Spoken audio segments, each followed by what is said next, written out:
আসসালামু আলাইকুম। শাপলা বাংলাদেশের জাতীয় ফুল।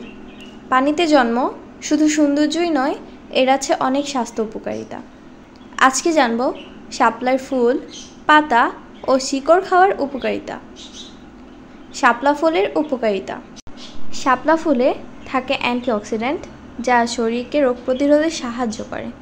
ফুলের নির্যাস অনেক জায়গায় হার্বাল মেডিসিন হিসেবে ব্যবহার হয়। এটি মানসিক প্রশান্তিও দেয়। শাপলার শিকড়, লতা এবং মূলের উপকারিতা। শাপলার মূল ভিটামিন ও খনিজে ভরপুর। এটি ডায়রিয়া, আমাশয়, গ্যাস্ট্রিকের জন্য প্রাকৃতিক চিকিৎসা হিসেবে ব্যবহৃত হয়। মূল সিদ্ধ করে খেলে শরীর ঠান্ডা থাকে এবং হজমে সাহায্য করে। শাপলার বীজ ও পাতা। বীজ ভাজা বা ভর্তা খাওয়া যায়, এতে প্রোটিন থাকে। শাপলার পাতা শরীর ঠান্ডা রাখতে ব্যবহার হয়।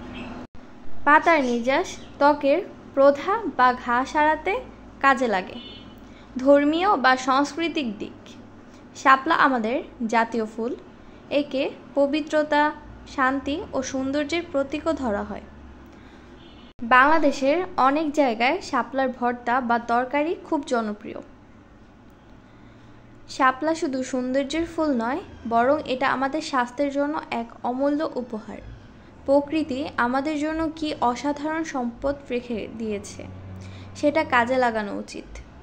আজকের ভিডিও এই পর্যন্তই। ভিডিওটি ভালো লাগলে লাইক, শেয়ার করবেন এবং চ্যানেলটি সাবস্ক্রাইব করে পাশে থাকবেন। দেখা হচ্ছে পরের ভিডিওতে। আল্লাহ হাফেজ।